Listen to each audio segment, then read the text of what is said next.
read the ZBM manual and you guys have read the framework, so I'm going to basically just kind of start walking through how you actually utilize the model from a practitioner's perspective. And I'm going to tailor it to how the IRO may benefit from this sort of model, but I will also throw a lot of plugs in that are probably a little bit more buy-side specific. However, it's still going to be of relevance because the IROs obviously have to tailor their message to their clients, which are obviously the buy-side customers. So right. It's kind of full circle here. So what I'm going to do, you guys are familiar with the 5 model inputs. It's basically a 5-factor model. And we've got 2 environmental factors, and that's going to be the risk-free rate and equity risk premium. We've got 3 company-specific factors. We've got a company-specific risk adjustment. We have a fulcrum point of earnings for the model, and that defaults to F12M.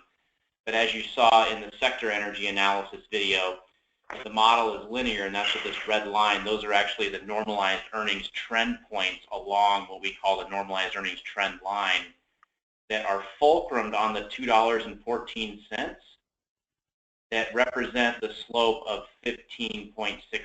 So if you were to go out onto F12M, which is right here, and you were to put that $2.14 here, which is what this represents, and you were to grow those earnings by 15.64%, you would basically have all of these points.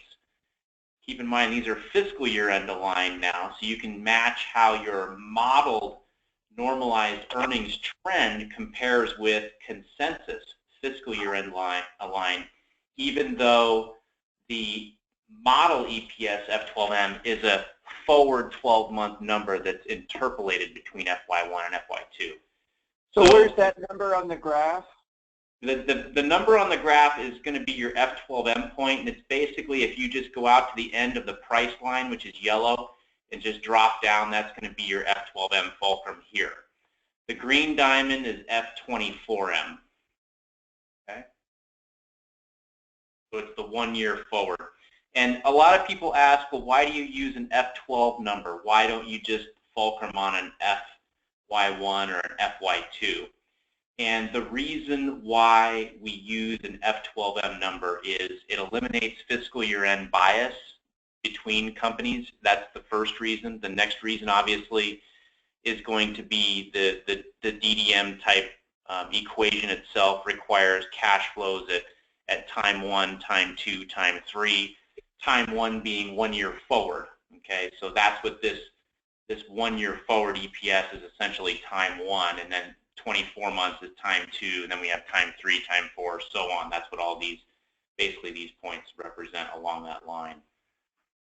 So that's the methodology behind that.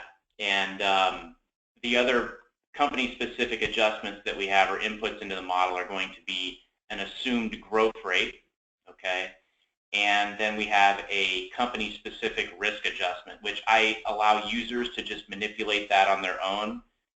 Every time I go to put a standard, methodology in place here, I get half the customers love it, half the customers hate it. So through my years, I've realized that just let users adjust for company-specific risk at will, and that's something that we certainly address based on balance sheet strength and stuff like that. You can make your own adjustments to that. But you're basically, those are the house numbers, right? Excuse me, Tim. Those are the house numbers, right?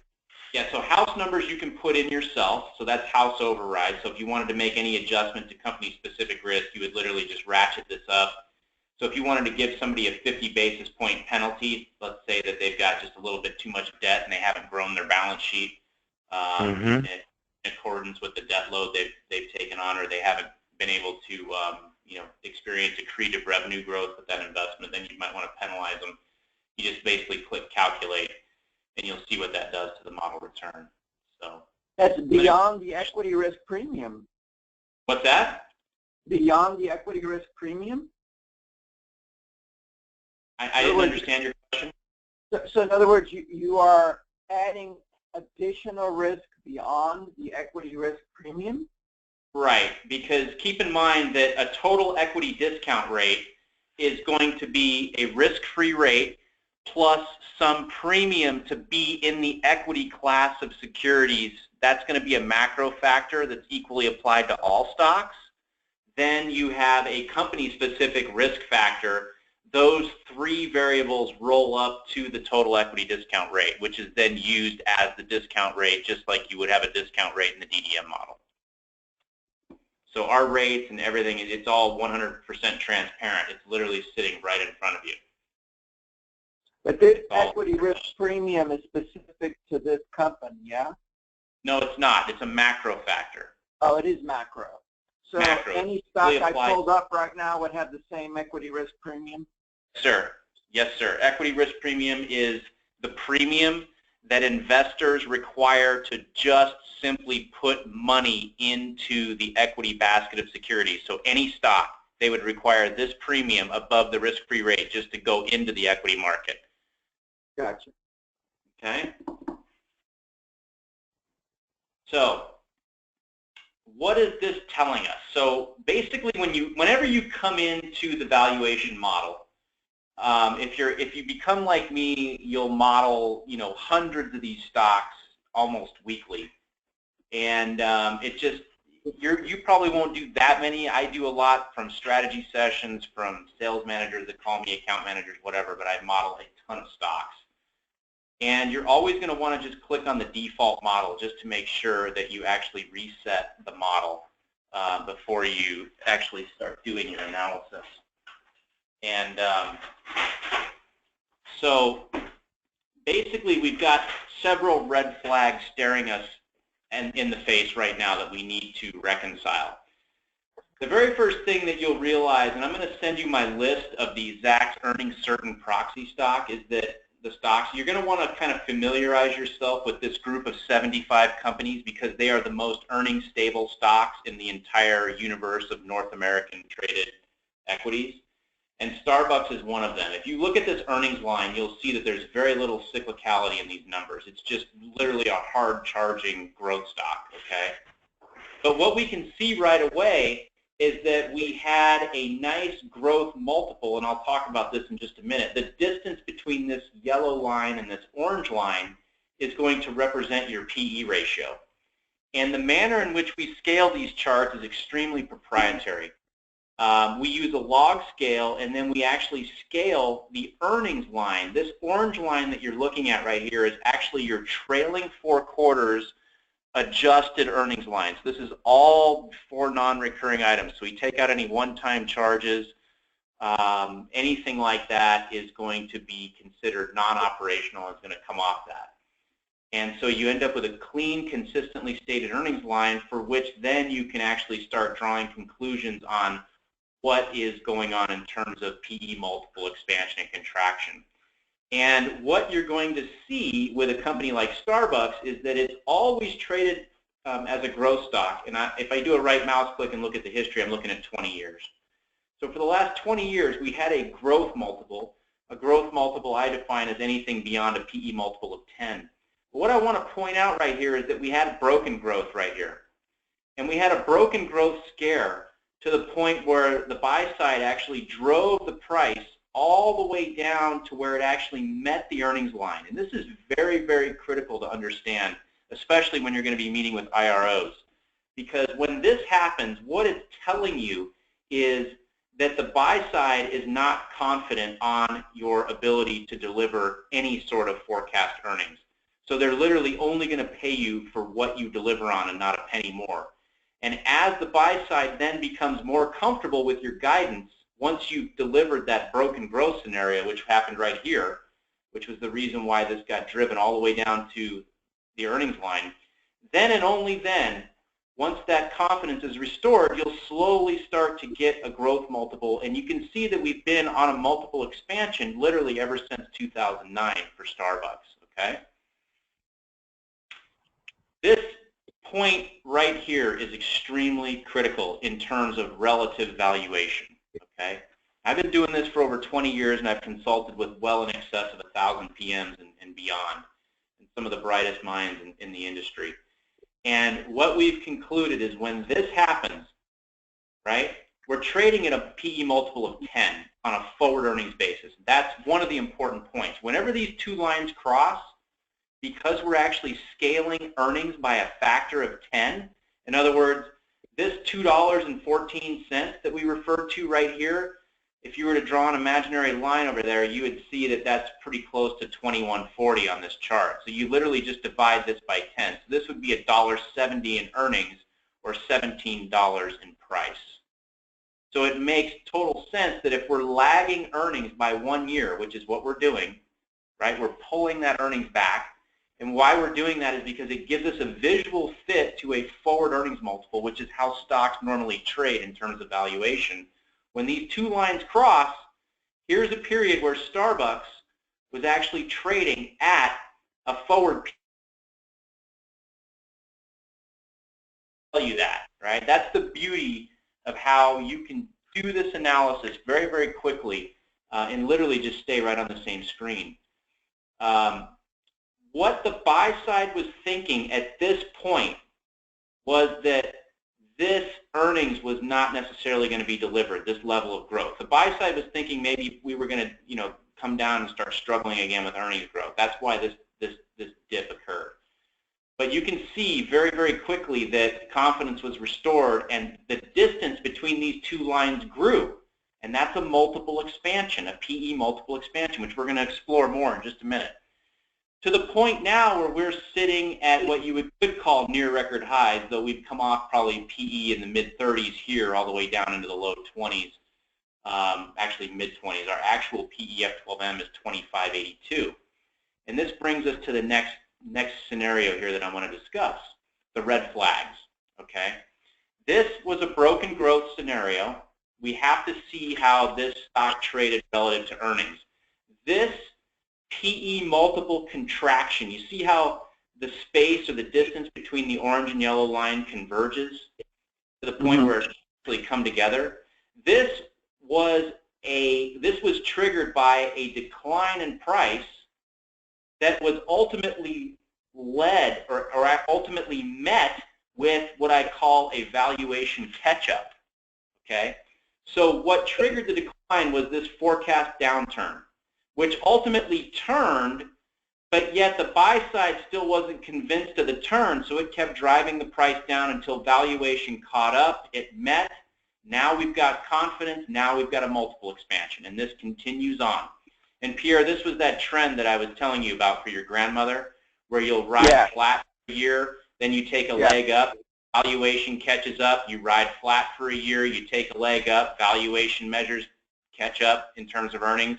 We've been riding flat for almost a year. We'll probably see a 20% pop in Starbucks sometime within the next 12 to 18 months, and then valuation will get caught up again, okay? This is how these stocks trade, okay? Now, what I look at and what portfolio managers are going to be very keen to looking at when they look at any company is, because we actually temper the growth expectation that the sell side gives us by 1 standard deviation. So in default, the slope of this normalized earnings trend line, the long-term GRE forecast for earnings growth, which is the growth rate estimate mean from the sell side, coming in at 18.13, we're going to trim 1 standard deviation off that. Notice that that comes down about 2 3/4% or so, 2.5%, whatever that number is, okay? So there's a 2.5% standard deviation in growth. That's kind of a red flag, because for a company like Starbucks, you'd think it may be a little bit tighter than that.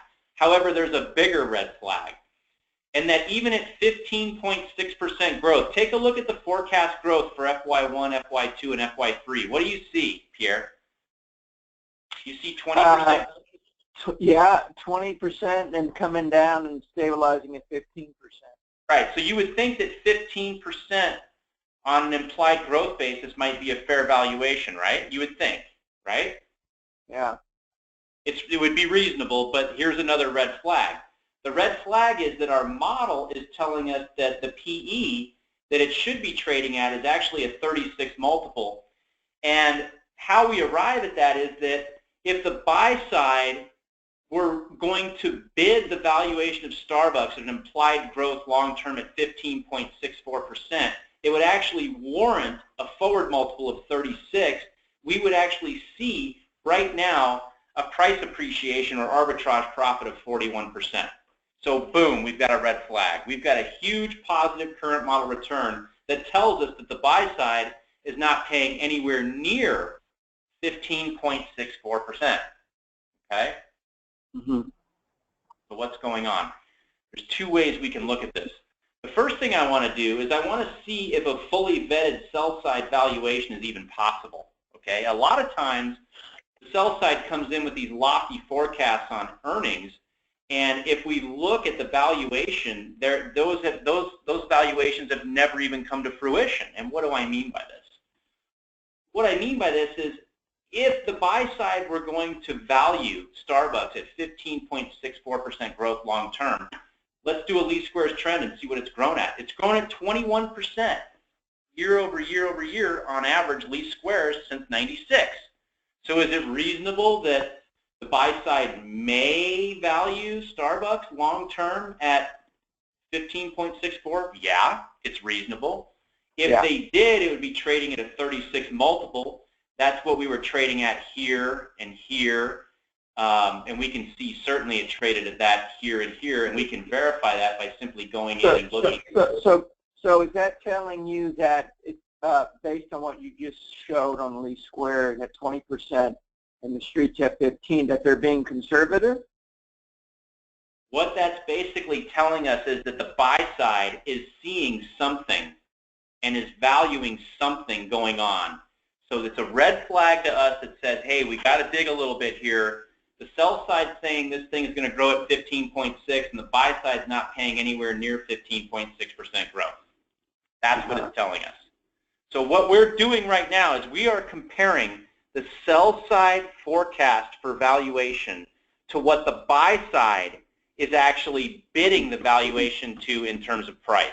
So we're doing a bake-off between sell side valuation and buy side valuation, and we're seeing that there's a very large disparity to the tune of about 11 points on the PE and about a 41% return. And we're asking ourselves as portfolio managers, or in the case of an IRO, we're saying, if I'm an IRO, I'm sitting in my chair scratching my head going, why doesn't the buy side value me at 15.6% growth? Right? Hey, That's Tim, a fair question. Tim, if I'm an IRO, I want to know why my stock isn't 41% higher based on the model. Tim, so I'm almost afraid to ask a question here because, you know, I'm not a CFA, but I mean, so this scenario here is kind of the complete opposite of the energy sector one that was in your video, right? Where the sell side was bidding up like crazy, well beyond what the the buy side was bidding up crazy, well beyond what the sell side was modeling. Is that correct? And that is exactly why I'm starting with Starbucks, because it is exactly opposite of the energy video that you watched, and it's completely counterintuitive to what you think a company like Starbucks would be trading at relative to energy. You would think that, wow, Starbucks is on fire. Well, they are, but there's a red flag here that we got to catch. There's some material analytical issue of relevance that we have to uncover as portfolio managers to figure out exactly why this implied valuation appears to be out of. Yeah, and we'll get that in a second. Just so I understand the scaling here. So the earnings trend is lagged 1 year, and it's multiplied. It's multiplied by a factor of 10. Is that correct? The earnings are scaled by a factor of 10. That is correct. Right. And the price, is that what's the scaling on the price? Is that absolute price or is that price multiple? No, it's straight. That yellow line is just a straight price. You just read it right across. Just a straight price. It's a little hard for me to see the scaling on the right there, but I thought Starbucks was trading. I thought they were well above that kind of price. Well, they're trading now. They split. There was a 2-for-1 okay. split. Yeah. Oh, okay. Right? So, now the key takeaway here, guys, is that we've been talking for 15, 20 minutes already, and have I even moved off the screen? Right? Yeah. Yeah. And what have I learned about Starbucks? A lot. Right? Undervalued. Yeah. A lot, right? So So why? Yeah, we're going to learn even more. Well, we know that the sell side forecast for growth is 18.13. When we knock one standard deviation off of that and actually run it as a default setting through the model, we bring that growth assumption down to 15.6%. The model is telling us that if the buy side were to give it a fully vetted sell side forecast of that 15.64% growth, if they were to actually bid the valuation to warrant 15.6% growth, it'd be trading at a forward multiple of 36. We're only trading at a 25 multiple. The question we have to ask ourselves is, why is that? Okay, so here's what we're going to do. Here's what we're going to do. We're going to put our forensic cap on for a minute, and we're going to try and figure out what could be possibly wrong with this scenario, right? We've already done a least squares growth rate and determined that this thing has grown at 21%, right? And so maybe, just maybe, we have an issue with the growth rate. But that right now appears to be correct. Now the other inputs that we have is that we've got consensus estimates in here. Well, I can show you that in going to our EPS estimate revision trend, these things are updated on a more than regular basis, and these numbers are good. And I can also tell you that Starbucks gives just tremendous guidance to the street, and they pretty much, I'm going to say, I mean, we can look at the surprise charts in here and see how spot on these guys are in hitting their numbers. So you can come in here to EPS surprise, sales surprise, and these guys are like spot on. Okay, so I'm going to trust that these numbers coming in that Starbucks guiding on are good. So that means the fulcrum point's good. And if I accept the total equity discount rate is good, and here you can see that. I mean, this is just super, super tight, okay, on earnings surprise. You can see 0, 0. So here's surprise. It's within a penny, if not spot on, just year after year after year, quarter after quarter after quarter. So what I'm going to say is that we've got a buy side that is very, very suspect of this growth long term. So, hey Tim, for 2018, there's only 4 numbers. That's a very common issue for FY3, right? Not many analysts are going to want to put their neck out on the line for FY3. That's the issue. As we get closer to September, right, because that's their fiscal year end, this number will start to ratchet up because this will shift to FY2, this will shift to FY1. Once that number gets reported, there'll be a shift and everything will transition. But that's very common for FY3. I don't put a lot of credence in FY3 for that reason, but I do acknowledge it. I want to see it. I just know that number is always a little bit lower than FY1 and FY2. Okay? Yeah.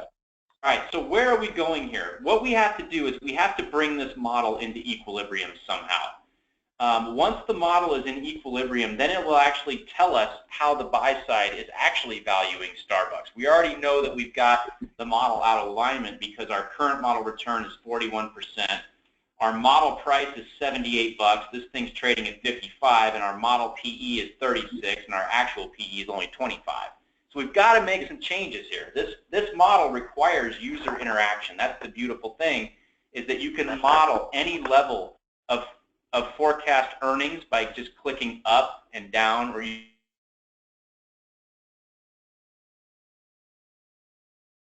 arrow keys on your keyboard. So what we're going to do is we're going to assume for a minute that the buy side is seeing something in terms of this growth rate being suspect. And so what I'm going to do is I'm just going to start ratcheting this growth rate down and see what happens. Now, every time I click my left arrow tool or the left arrow on my keyboard, you'll see this model EPS growth ratchet down by 10 basis points. I'm just going to keep clicking this. And I want you guys to see what's going on with my current model return. Do you see it approaching 0? Oh, yeah. PE, yeah, and my model price is beginning to approach the actual price. Current model return equals 0. The model is in equilibrium, and the model price will equal the actual price. The model PE will equal the actual PE. And what will be the result? will be what I refer to as a market implied growth rate. So if I click on, I actually have a button that'll do this for you automatically. You just click on MIG. It actually set this to 0. And notice that my model price equals current price, my PEs model versus actual align. And lo and behold, I have what's called a market implied growth rate. I call it a MIG rate. It's basically 12%, 11.82. Okay? Notice the slope of 11.82. I'm going to go ahead and save the model. The slope is a lot less than what this thing has grown at historically. You guys see that? So the buy side has only bid the long-term growth of Starbucks to 11.82%. Well, historically, this thing has grown at like 21%. What could possibly be going on? Does anybody want to take a guess? What does this 11.82% mean from a buy-side perspective? What does it mean from an IRO perspective? If I'm an IRO, I'm going to be curious as to what it's going to take to sustain not only this multiple, but this level of price or this level of valuation. This 11.82% can be considered a hurdle rate right now. Okay? It means that if I can't grow this company more than 11.82%, then I'm going to experience a valuation decline. The buy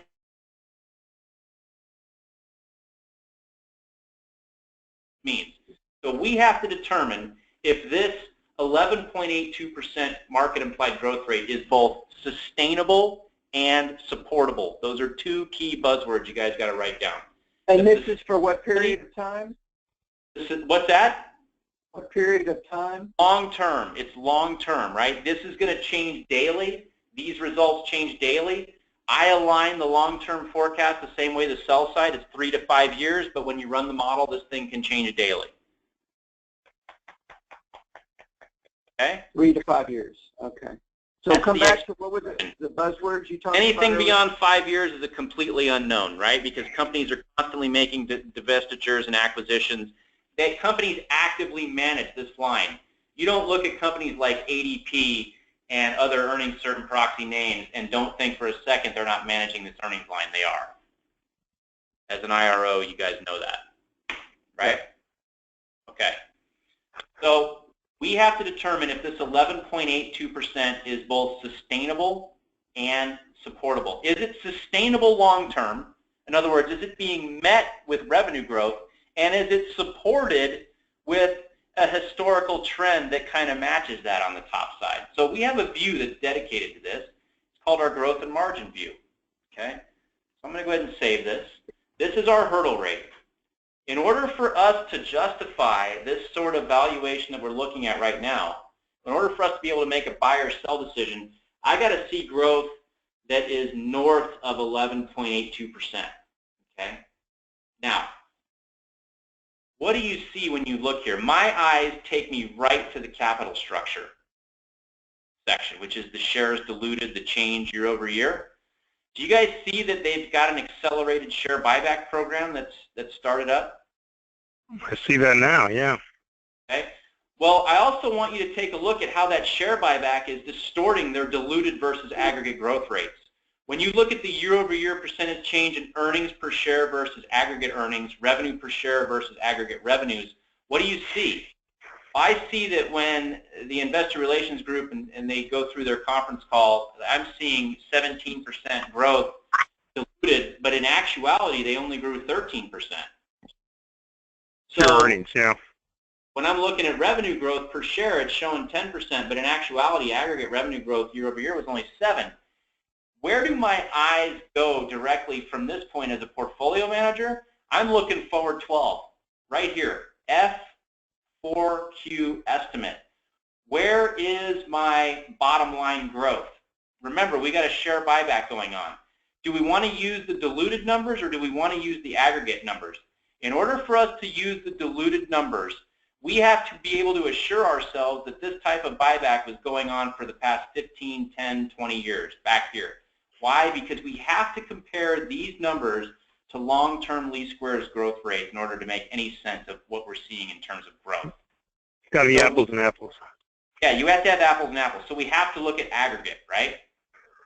So our eyes are going to focus on the aggregate columns, which is revenues and earnings. We're not going to pay any attention to earnings per share. We know that that's being distorted by a buyback. Same thing with revenues per share. I'm going to do the same thing with my least squares growth rate. Okay. So the question is, if I'm being valued at 11.82%, do I have earnings growth over the past 5, 10, 15 years to support that level of valuation? The answer is yes. I've got 20% growth, although it's slowed down to 15, it's still well in excess of 11.82. Here's the thing. When you're looking at equity valuations, 9 times out of 10, the buy side is going to value a firm at the lower of revenue versus earnings growth. Take a look at what's going on from a revenue perspective. Yeah, less growth there. Less growth, right? We've come from 13 down to 9. However, what's happened here? Well, we've gone through a little bit of a soft spot. All right, this is what Howard Schultz is referring to as the brick and mortar revolution. Oh, yeah, second. Now we're pulling out. Okay. Is it a coincidence that top-line growth forecasted for next year, 4 quarters out, is 11%? Take a look at our implied valuation from the valuation model. What is it? 1182. So they're being valued on revenue. Thank you very much. And tell me this model isn't spot on. Things fairly valued. Right? Interesting. But I would argue this, right? I know every single stock in my earnings certain proxy, and even though this thing is fairly valued, you've got a decent dividend yield and an earnings certain stock trading at a valuation catch-up that's almost to its 1-year marker. It will roll forward. You will see a multiple expansion in this stock back to 35 within the next 12 months. That's just the way. But I would say, I mean, if you look at first quarter, it goes from 7% year-over-year growth to 16%. Yes, sir. Huge jump. Yes, sir. And that's 16. Now, here's the clincher, okay? Here's the clincher. You got to remember that's 16% growth over the prior year's 18% growth. Okay, so these are big numbers. These are big numbers. This is good. That's what we want to see. Okay? All right. Now, we can take the analysis from here a million different directions, but what I want to do now is just start doing throw me a stock type analysis. We can literally do this with any stock, and it works brilliantly. We could take this in and we could look at additional margin risk, right, from here. If I'm a value investor, if I'm a growth investor, what do I want to see? If I just go in and I do a quick and dirty analysis of Starbucks, I don't necessarily like what I see here, but I know that Starbucks is going to make this turn. At least that's what's being forecasted for, and they've been impeccable at holding those growth margins steady. What I like to do when I see this sort of scaling issue because of the recession is I like to kind of hone in on the prior 5 years. Okay? And the one thing that you'll see is that we've got gross margins actually on the increase. So you guys are IROs. You tell me what this means, and tell me that Starbucks hasn't been just absolutely brilliant at managing their bottom line. What has revenues done year over year? Anybody? Well, yeah. Wow. It declined, right? Way down, but margin's way up. Expect net margin to do in that scenario, Pierre? What would you expect net margin to do on a revenue decline to that magnitude? You would expect net margin to have declined as well, but guess what? It didn't. It didn't. Why? Because look at gross margins. So the combination of gross margins and operating margins were able to outweigh the decline in revenues to continue the net margin increase. This is brilliant management. What are they doing? What's driving that? This is brilliant management. This is what Starbucks does. These guys are a machine. This is why it's my biggest position in my portfolio. These guys are a machine. Howard Schultz, they manage the earnings. They manage the margins to a T. So for retail, I've always sort of, same-store sales have always been a metric. Yes. Same-store sales is a huge non-financial metric. They traditionally trade north of 6%. They just recently fell short of that. And we have all the models with the non-financial metrics in there to show you that. Now, I do want to comment on this operating margin dip. This was that settlement with Mondelez that happened right here. So you're seeing that normalize out. We don't adjust any of the numbers above the earnings line. So what you're seeing here is just a normalization of that settlement that was paid out of operating earnings. And so theoretically, this line should be more straight. Should be definitely Hey, straight. Tim? Yeah. Tim, so I mean, just stepping back like I always like to do is I mean, at first blush or after you went through it, it looks like, hey, the buy side is not giving them, proper valuation relative to sell side expectations. And it turns out, well, the buy side is valuing them based on their, revenue growth rather than their bottom line, which you're pointing out seems appropriate. So are you saying that? Yeah, it's appropriate, Rich, because how long can they continue this trend without growing revenues? How long can they look at a slump in revenue growth and continue to grow net margin like this? Right. So how do I look at all right? So therefore they're not undervalued. They're properly valued. They're fairly valued, right? They're fairly valued. However, I would argue that given Starbucks' track record of being able to turn revenue growth around when they're faced in these scenarios, they will turn this revenue growth around. This margin efficiency will likely continue, okay? And it goes back to that valuation catch-up scenario that this thing has been trading on for years now, which is this stair-step pattern where they sit flat for a year and then valuation catches up. What I mean, guys, by valuation catching up, this forward multiple here is a lot higher than the forward multiple here because earnings have increased. If earnings are your denominator, you've got an earnings increase that's substantial while price is just flatlined. So as this orange line comes to meet the price line, you've got a valuation catch-up. Then you get a multiple expansion, right? Everybody piles in because they don't want to miss the run on Starbucks, right? It's a member of the SP 500, the tech stock. Yeah. Okay, so then we get an overbought scenario. It cools off. It sits flat for a year. Then we get the 20% run-up. It cools off for a year. Well, what's going to happen? They got an indicated dividend yield that's basically equal to the 10-year Treasury. All right, here's my question. You're an IRO, right? Look, would you rather hold the 10-year Treasury with no prospects for growth, or would you rather hold an equity security that has rock-solid earning stability, that has the same yield as the 10-year, that can deliver anywhere between 11% and 15% growth with confidence that historically has grown in excess of 20%? My money is in Starbucks, not the 10-year Treasury. Yeah. Give me that Starbucks, baby. Well, now, go ahead. I'm sorry. Go ahead, Pierre. No, I was just going to say, even in the high-yield market, the risk doesn't compensate you for what the yield that you're picking up. Sometimes it does, sometimes it doesn't. But since everybody's piled in there for yield, certainly it doesn't. I mean, every tranche is a little bit different. But yes, you're absolutely right, Pierre. Now, how do I look at this? Okay, when we first talked about it, let's look at one of your stocks. Let's take a look at one of your stocks. What's one of your companies that you're going to be calling on, Rich? Well, we're going to my favorite.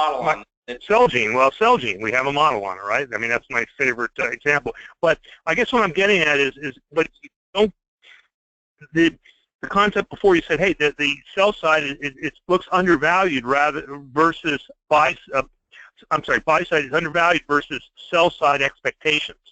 So now, what are we saying? We're saying that the sell side expectations are misplaced, and the buy side knows what it's doing, which is the opposite of your energy sector presentation. How do I view that? No, so what you're actually looking at with Starbucks is, remember, we have a forecast for growth, and that forecast for growth is earnings per share.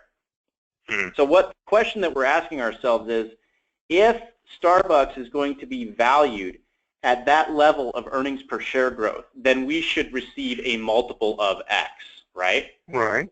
The question is, know that we weren't receiving a multiple of 36. We were receiving a multiple of 25, right? Because that was the current valuation. So the question is, why is that? Well, what we discovered was that revenue growth was not anywhere near that 15 to 16% that would otherwise warrant an implied valuation that may match that. Now, I can assure you that if Starbucks were to match that top line growth to that sell side forecast of earnings growth of long term like 16%, that in fact it would get over $70, and that model would have come in at fair value as default because the buy side forecast would have met the sell side expectation at that point. Right. So the disparity is the analytical issue of relevance that we discovered with Starbucks was that their top line growth was not matching what the sell side has forecast for bottom line growth. Therefore, the buy side, in a conservative vetting, decided that it was going to basically value it on the lower of top line versus bottom line growth, and we'll see that time and time again. Okay, so they kind of set the sell side aside, and so to speak, and went with their more conservative numbers, as you said, more conservative position. Absolutely, valuation. yeah, exactly what they did. Now, there's another wrinkle that I'm. As an IRO, you're going to, as an IRO counsel to Starbucks, if you were meeting with their management team, you say, look, there's two things you can do. One thing you have direct control over, one thing you don't, right? The one thing you could do is definitely ensure and guide towards that revenue rebound. That will help turn this multiple around for sure and get you that multiple expansion back to 36 that you were after, okay? What's the other thing that could happen? Keep in mind that for any forward multiple expansion or contraction that you're going to experience, there's the company-specific factor. All we did right now is just explore the company-specific factor. But guess what? There's a whole other factor, and that's the macroeconomic headline risk factor. Okay? Right. So let me throw this at you. If I come down here to my equity risk premium view, and I look at this, I say to myself, well, this is interesting. Look at this PE multiple contraction. Look at this ramp up in equity risk premium. And then all of a sudden, I get a multiple expansion here on this massive equity risk premium decline. Let me hone in on this period. Like I said, post-recession, more important. Wow. Wow, right? Equity risk premium decline. Are we surprised here?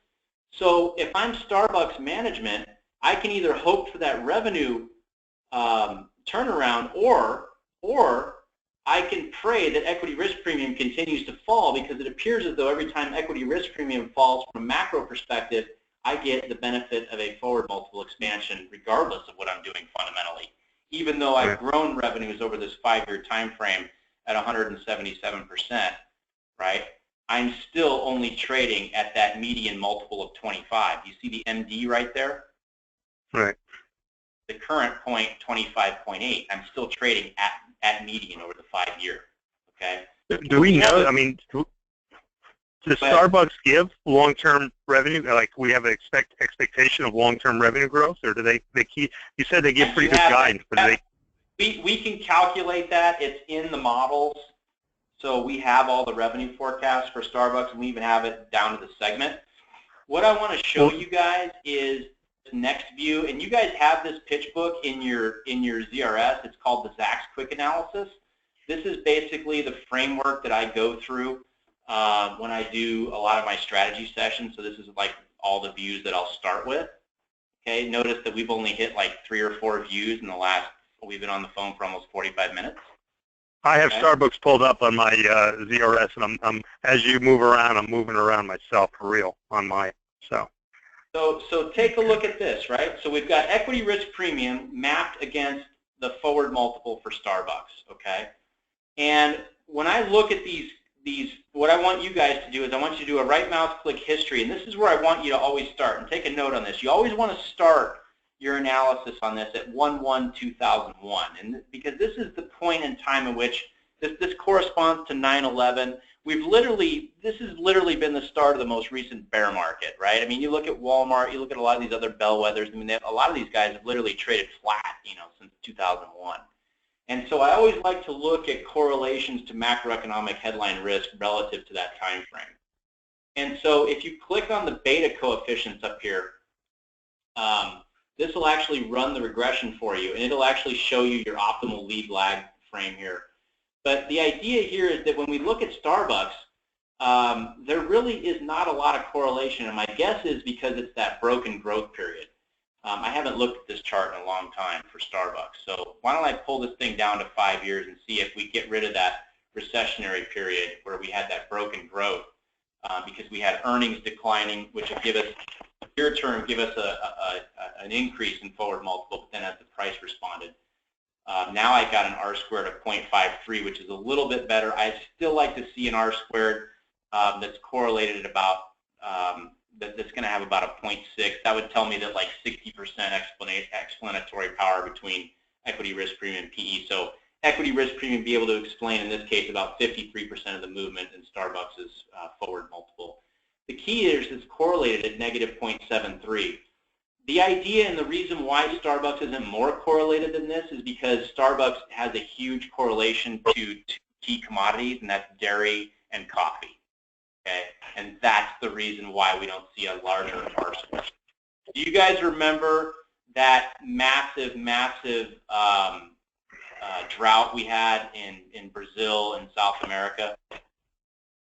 That led to this multiple collapse right here. Okay. Yeah. So there's some commodity skew in here, and whenever I do a strategy session, I'll point this stuff out. Believe it or not, Starbucks is actually more correlated to dairy than it is to underlying coffee, which is kind of interesting, but it is. And so those are your two commodity impacts. But you're going to see, like I always have many stocks that I know off the top of my head just are hugely correlated with macroeconomic headline risk. Like you look at a stock like Microsoft, right? And I just put Microsoft in here. You put Microsoft, Disney, Walgreens, I mean, any of the big Dow components. These things have R squareds that are traditionally well in excess of 60 and inversely correlated to the tune of, you know, greater than 0.8 negative. So every time there's macroeconomic headline risk, what that's basically telling us is that investors are pulling money out of the equity class of securities and moving it into the risk-free asset class. Why isn't my view refreshing here?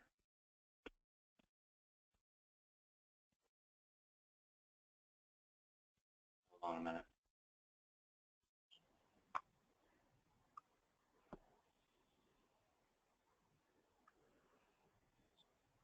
You guys still see my screen up there? Yeah. Yeah, it's frozen or something. Microsoft. Yeah. I see Microsoft up top and Starbucks on the bottom, so I guess I didn't. You can free up some systems. But the bottom line is you're making the determination that based on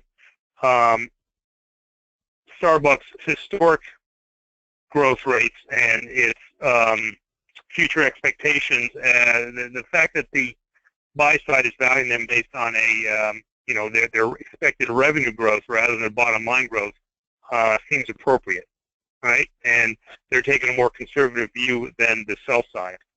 Now, I guess and this is all done independently of what any of their peers might be valued at, right? Yeah, but we can do a quick.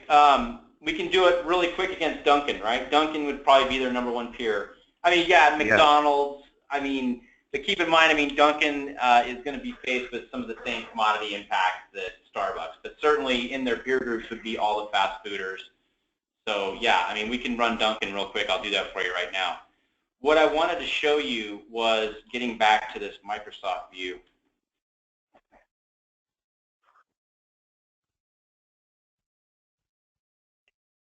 And this thing reset my time frames and everything. I don't know what happened. Anyway, this is that bear market that I was telling you about, right? From 01, this is the dot-com bust, 9/11, right? Look at this thing, trades flat, right? I can literally pick any scenario and I can run stocks all day long. Like, same thing with Walmart, right? I mean, even Walmart, Microsoft. You want to talk about a valuation catch-up? How about a 10-year valuation catch-up? Not Starbucks' 1-year valuation catch-up. How about a 10-year catch-up? Wow. Okay? Yeah, I mean, this stuff's impressive. So let's go back to Walmart. I want to finish a discussion on Microsoft, and I want to show you this because this is really, really important. Are talking to anyone over at Microsoft and you run this correlation, R squared, 0.75, major statistical significance here, right? Basically, equity risk premium is able to explain 75% of the movement in the forward multiple. It's correlated at negative 0.86. So literally, when I look at the PE ratio relative to equity risk premium for Microsoft, you have to ask yourself over this time frame, when Microsoft was trading at 56 PE ratio, what was the buy side doing at that point? Look at equity risk premium. They had bid the equity risk premium down to 0.5. We are currently trading at 357. The buy side was literally throwing money at anything that looked like a stock and buying it. And that's what drove multiples up prior to the dot-com bust. You could see this coming. Why? Because median equity risk premium is about 2.5%, 3%. We're still in a time of elevated equity risk premium. This thing can come way down. That means that Microsoft's multiple can expand even further. Okay?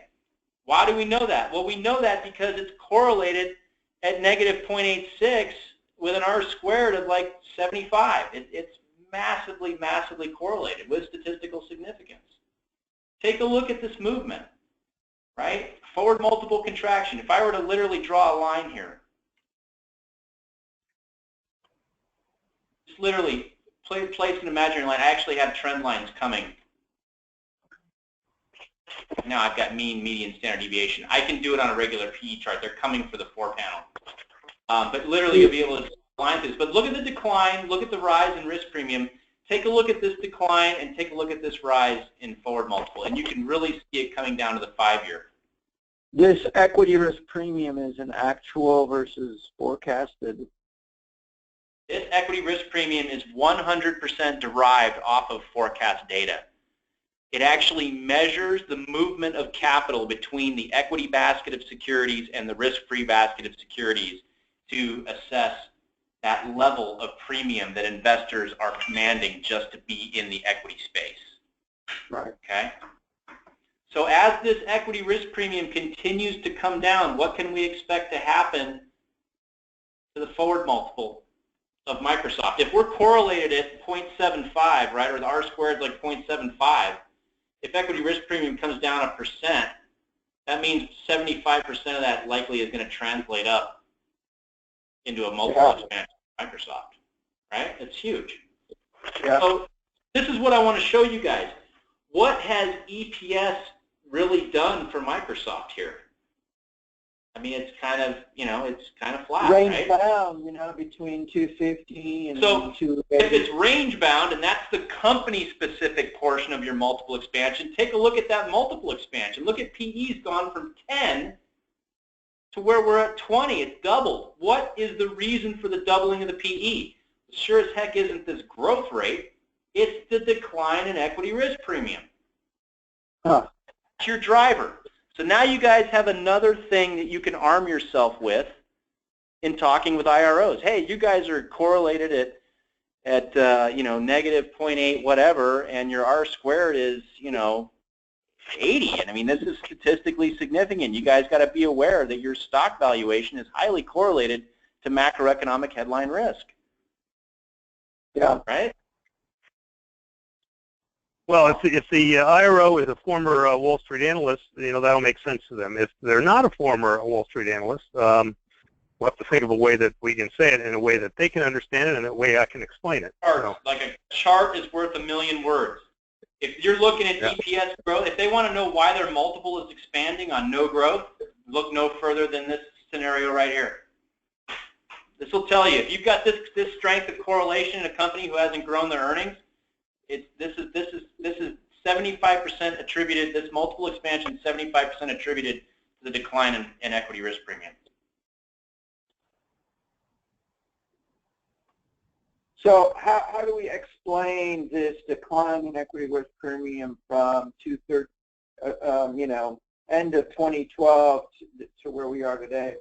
It's a risk-on trade. It's basically a risk-on trade. It's capital moving into the equity space. Yeah. See it here. Remember I told you the distance between those two lines? You can see the multiple expansion in Microsoft. Yeah. So take a look at Microsoft. Earnings growth flat over that time frame. That's what we just looked at, right? Multiple expansion through the roof. Yeah, they've got cloud going on. Yeah, they got some good things going on. But what's the real story with Microsoft? I don't know. Let's look real quick, right? Here's one that's just off the cuff. 7.73% forecast coming in from the sell side. We take one standard deviation off. Wow, red flag. That's almost been cut in half. So the sell side doesn't know where this thing is going, right? A lot of unknowns, right? Uh-huh. Here's the deal.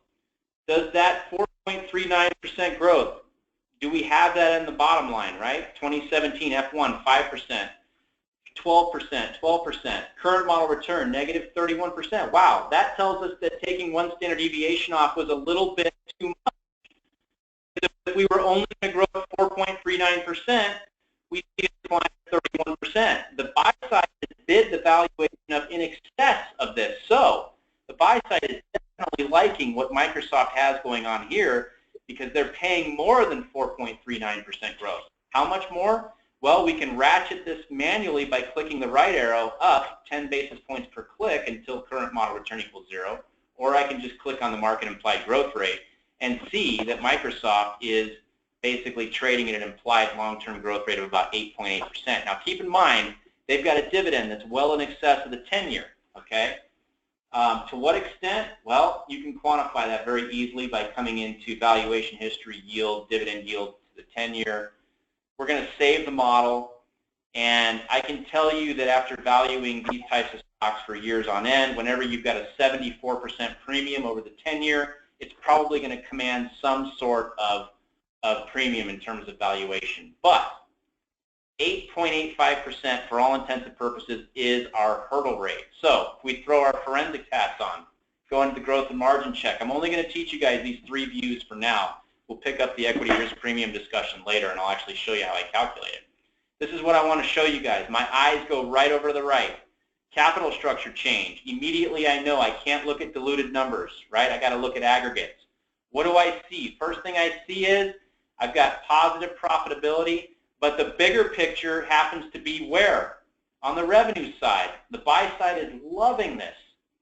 Now, we came out of an earnings trough and a revenue trough here, a deep revenue trough. We're climbing out with some strength. Remember what I told you about that forecast growth and how the buy side was going to value stocks 90% of the time on the lower of EPS or revenue growth, earnings or revenue growth? Yeah. Well, here's a case where we've got 9% top side growth and 2% earnings growth.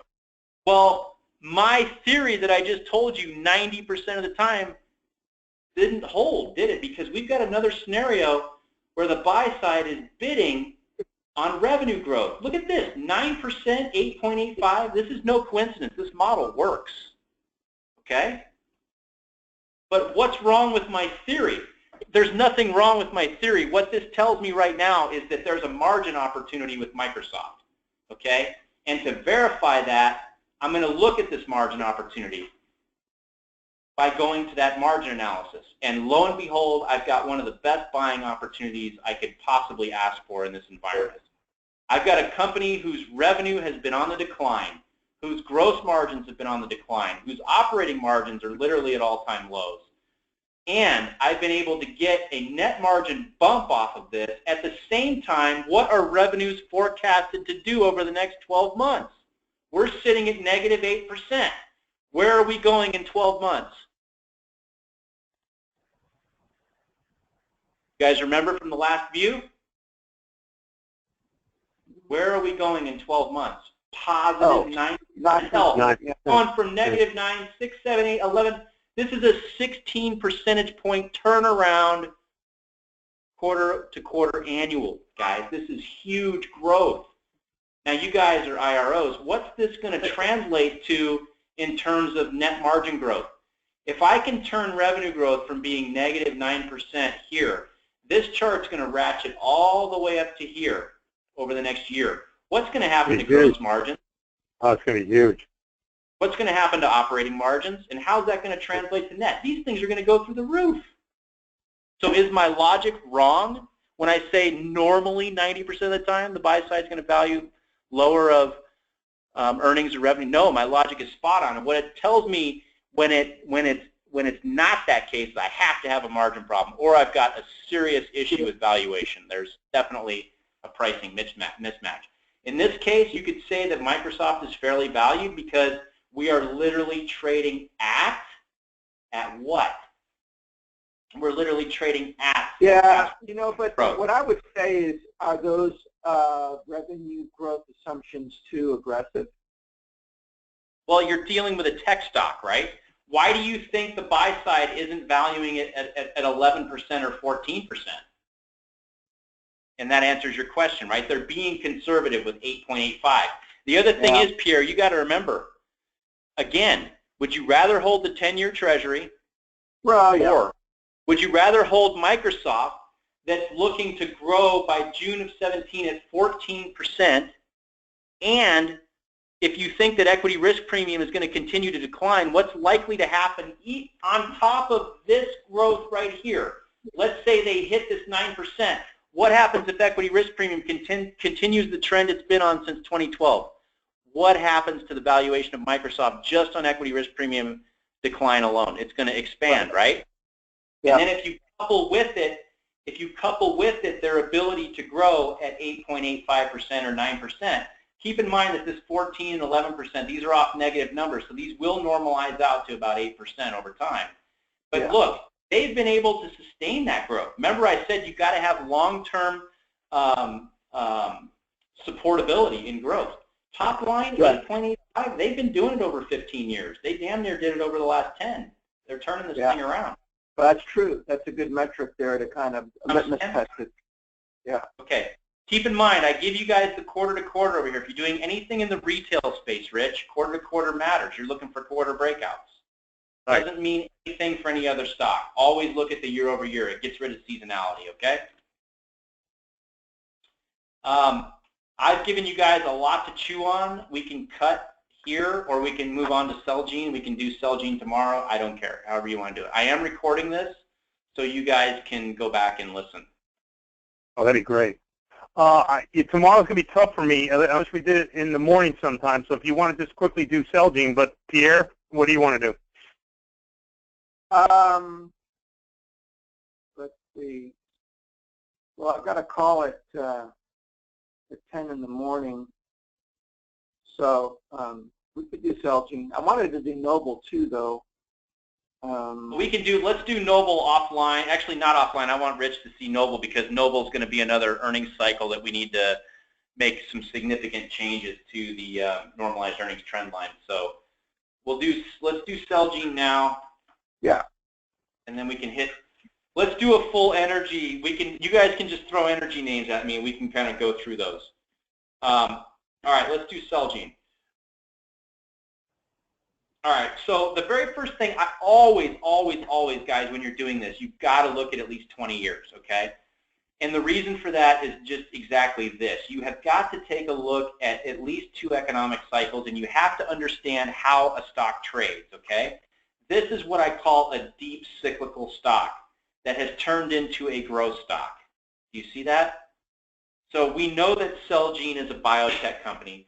We know that here's where they were going through all their investment and R&D, and then all of a sudden they got something on the market, and this thing has just been growing like gangbusters ever since, right? So, Pierre, Rich, what happened right here? 10 times, multiple contraction, as the expectations, they were improving themselves. So. They weren't proving themselves, right? Their pipeline was looking pretty slim, possibly. We had the buy side getting concerned about an earnings flattening. How long did we play a valuation catch-up from the end of 2006 all the way to what? Middle of 2012. 6.5 years we caught up on value, right? Yeah. We were set to explode from a PE multiple perspective because we caught up on value. And then, Pierre, what happened in 2012 that helped accelerate that we see right here? Well, what happened? What happened in 2012? What happened to equity risk premium in 2012? Is this any coincidence? I'm assuming it came off. Here's Celgene's PE. Here's the decline in equity. Is there any coincidence? Yeah. No, this is not a coincidence that it had a multiple expansion at the same exact time. Equity risk premium went from 6.2 all the way down to 3.6. Yeah. You see that? Mm-hmm. Rich, this you need to show this. You need to show Celgene this chart. Okay. Yeah. So look, I mean, I didn't even have to look at that chart to know that that was one of the primary drivers of that multiple expansion from this period on. Why? Because all stocks look like this. Oh, okay. We have had a massive shift to risk on since that equity risk premium drop. That's what that equity risk premium drop is telling us, that assets are moving out of the risk-free space into risk-on assets. Now, what's happened right here? What do we have going on here again, Pierre? Well, looks like they've had some bumps in the road, maybe with their product pipeline or something, because people aren't. It looks like we've got solid 22% growth in forecast earnings. It looks like another valuation catch-up, right? Yeah. Maybe we ran ahead of ourselves here, and now the valuation's getting caught up. This looks interesting, right? So now that I've orientated myself with the stock, we can kind of look at this thing. I'm going to set this to default. And the first thing I'm going to notice is I've got a massive difference between the forecast long-term growth rate expectation and earnings, and I've got taking away one standard deviation, that comes down to 16%. Red flag, first one is I've got a 6% dispersion here, one standard deviation. That means the sell side is kind of not in agreement with where this thing is going to go long-term. And again, when we say long-term, that forecast on the sell side traditionally is like 3 to 5 year forecast. But the interesting thing to note is that this 22% does correspond to FY2 and FY3 growth year over year. Do you see that down here? Yeah. Okay, where's the next red flag, guys? You see this down here? Oh, the 112? 112%. Yeah. Okay, now, what do we know about the biotech space as of the time Hillary Clinton announced her bid?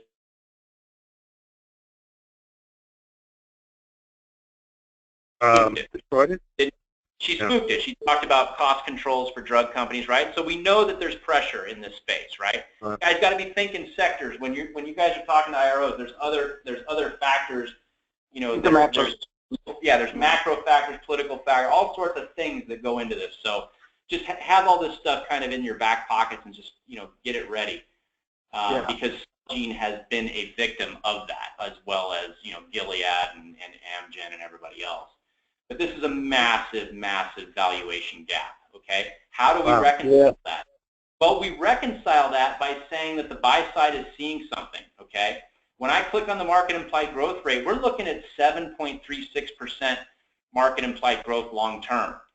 That is our hurdle rate. If we think that Celgene is going to grow more than 7.36% long term, then we may have a buying opportunity. And keep in mind, this valuation is going to change. It's going to change, not that much, but when you look at this thing 3 months from now, 6 months from now, this obviously all these inputs are fluid. But right now we're looking at this hurdle rate, so we may have a buying opportunity here. Now, the very next thing I'm going to say about drug companies, obviously, at this point, we would want to go into the model and take a look at their drug pipeline, because chances are something in that drug pipeline is either coming off patent or there's risk at some drug at certain stage, and maybe that's why the market implied growth rate is so much less than what we're seeing in terms of FY1, FY2, FY3, and even sell-side forecast growth. So the buy side has done what? We've gotten super conservative with Celgene. So we may have a buying opportunity, right? That's what this is saying. We may have a buying opportunity. Let's look. Throw our forensics hat on. Dive into growth and margin. I'm trying to keep this real simple for you guys. Okay? And what do I see? I see some absolutely spectacular growth but I do see that it is a little bit on the decline, but I'm still seeing solid double-digit growth. I'm seeing them coming off the back of a really, really big share buyback.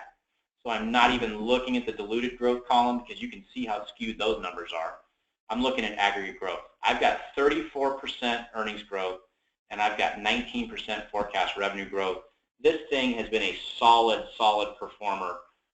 It's grown at 18% minimum over 5 years, 10 years, 27, 38% top line. Keep in mind, my eyes are on the top line because they've more than matched that on the bottom line. Okay, it's always lower too that I'm looking at.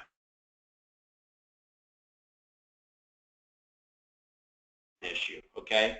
The other thing is that we've got a political issue for sure, and healthcare literally was under siege again today. I think that whole space was down like 1%. But what I'm going to do again, since we've got some skewed numbers in here because the histories are so deep when this thing was in its discovery phase, we'll just ratchet in on what's going on in the last 5 years. And you know, we do have some margin issues here. Now I don't know if I can look at a margin cycle here. You know, this kind of scares me that we're sitting literally, you could consider this like one margin cycle. We're literally crept back to the top of this margin cycle that we experienced pre-recession. That is an analytical issue of relevance. Can Celgene sustain operating margins of 45%? Well, the last time they did it was back here in 07, and they just absolutely fell apart. I mean, everybody did. But you know, certainly 20% revenue growth, nobody's going to balk at that. I would say at best, that's probably what's going to be, like I said, at most, you never want to value a company in excess of 20% because it's just not sustainable. So they're literally hitting that. I would say the only real operating margin risk you have here, or the only margin risk you have is that operating margin risk outside of revenue growth slowing down dramatically. I do have forecasts for revenue growth I can throw in here. If you go to Tools Options, mine's turned off for what reason I have no idea. I was probably demoing with it off just to show a client how you can turn it on and off. But if I come into charts, just show estimates, turn it on, and we can see the forecast revenue growth. But we know that is still solid at you know 19%, although it is trending down. Okay, so there's your forecast. So, you know, the buy side is definitely onto that. At this point, look, it looks like we have a buying opportunity. We'd want to go dive into the balance sheet. We'd want to go dive into cash flows. We want to dive into CapEx. We want to make sure that, you know, whatever they're spending in CapEx is ultimately going to be accretive to revenue growth. And the only way you're going to do that is by looking at the drug pipelines in your models. So, Rich, I would take Celgene from there, okay? So you know that we've got a little bit of a forecast revenue decline. We know that the buy side is not even giving it half the valuation it probably could deserve, and we got to figure out why. Right. Okay. We know that operating margins are a risk as well. So when you're looking through the model, when you talk to the IRO, this is going to be no mystery to them. They are literally sitting at the top of their operating margin cycle where they were back at the end of 07. And if they don't know that, you telling them that, showing them this chart, even going back historically, even deeper time frames, is going to be serious issues of relevance for them. Right. Because margins are theoretically at risk. If the buy side valuation is even close to being correct as to where top line revenue growth could be going, there could be issues. Now, half or more of that disparity in valuation could be politically driven, right? Because of the presidency, we don't know what's going to happen with the drug prices. But the answer could lie in the models. And, you know, I'd like for you to explore that, Rich, and get back to me with your thoughts. Forward me the model. I'll take a look at it. We can do that with you. We can do that together. Okay, so we've been on the phone for about an hour and 20 minutes. I think this gives you guys plenty to chew on. I've recorded this whole thing, so I'm going to go ahead and stop. But before I stop, the key takeaway here is you can see how this tool is not a black box, right? You don't just get answers out of this thing. You have to manipulate it a little bit, and you have to really look at what these charts are telling you. Now, I've really only shown you 3 charts that I want you guys to be concerned with today. Okay, I don't want you to worry about equity risk premium right now, Rich. We'll get into that, you know, next week a little bit deeper, okay? For today, what I want you guys to be aware of is the presence of the quick analysis pitch book. I want you to activate it. And within the quick analysis pitch book, all I want you guys to focus on are 3 views: the valuation model, right? The key driver behind the valuation model is determining what your hurdle rate of growth is and determining if that's sustainable and supportable long term. To do that, you go to the growth and margin check. Okay? Your eyes go to the capital structure column first. We have not gotten into balance sheet analysis. I will do that with you. There's a whole other side to this on the balance sheet. I'm going to be doing my quarterly strategy call on this at the end of the month. You guys can listen into that. It'll be great. But the idea behind the capital structure change on the balance sheet, a little bit different. We can get into that, leverage and such. But at any rate, this is very, very real and very relevant as to how you interpret these year-over-year growth rates. So when you've got a huge buyback or you're curtailing one, you cannot look at or diluted growth. You have to look at aggregate. And so you always want to compare that to your long-term least squares trend rates.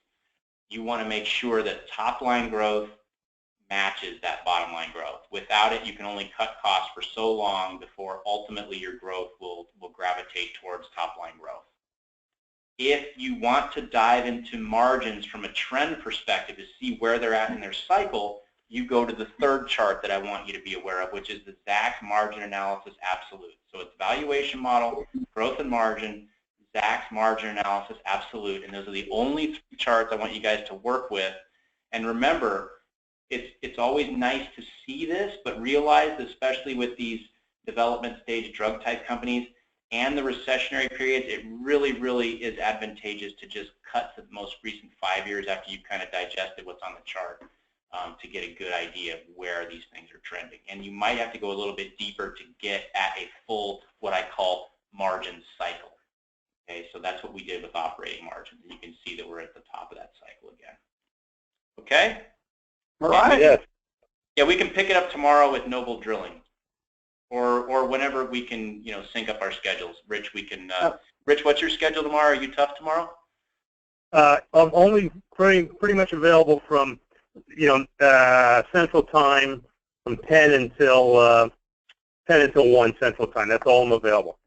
Okay, we'll try to hit that. If we can't hit that, we'll do Friday or Monday. Okay. For Noble, but I do want to follow up individually with you guys tomorrow with any questions you have. So you can shoot me emails or we can get on a call individually, whatever. But no question is too basic. Trust me, if you guys don't understand something, just shoot me an email and ask. Or call me. Okay, wonderful. All right, hopefully you guys have some value in this. So, yeah. Oh, yeah. Thanks. Great. All right, thanks, guys. I got a lot to learn. Thanks, Tim. All right, Yep, bye go here. ahead. Okay, bye-bye. Okay, bye-bye.